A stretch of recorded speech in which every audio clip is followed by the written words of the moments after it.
Police in Hoover, Alabama say charges are pending against the 25-year-old nursing student who now admits she made up a story about being kidnapped earlier this month.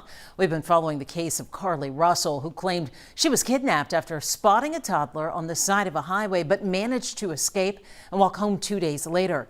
Hoover's police chief read a statement from Russell's attorney this afternoon. My client apologizes for her actions to this community, the volunteers who were searching for her, to the Hoover Police Department and other agencies as well, as to her friends and family. We ask for your prayers for Carlee as she addresses her issues and attempts to move forward, understanding that she made a mistake in this matter.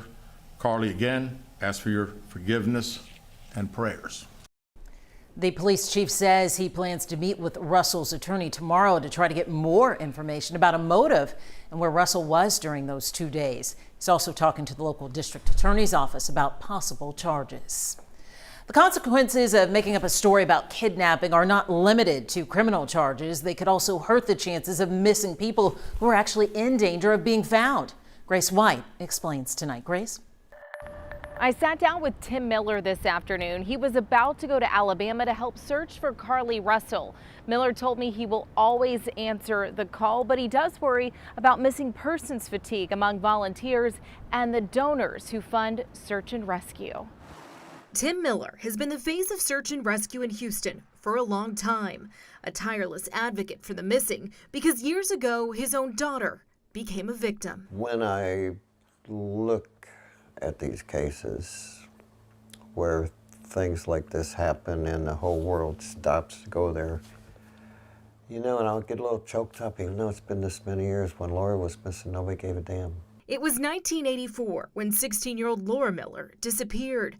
A year later, her body was found off Calder Road in what's become known as the Texas killing fields. I sure wish they would have taken action in League City like they did in Alabama early on. We may have some girls that are still alive.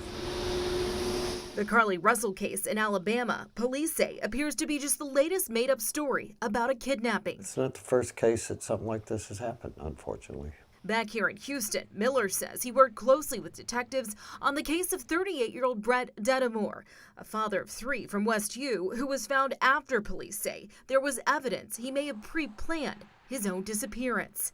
On that search, Miller says he had 3 volunteers suffer from heat exhaustion. When we're in these type of conditions and then we're out there doing this and then it's a false alarm, and I don't know that them people will come back. I don't know if they'll come back when they're needed. Miller says it's hard to put a firm price on these searches, but he says they can easily top $1,000 a day just to put crews in the field. Grace White, KHOU 11 News.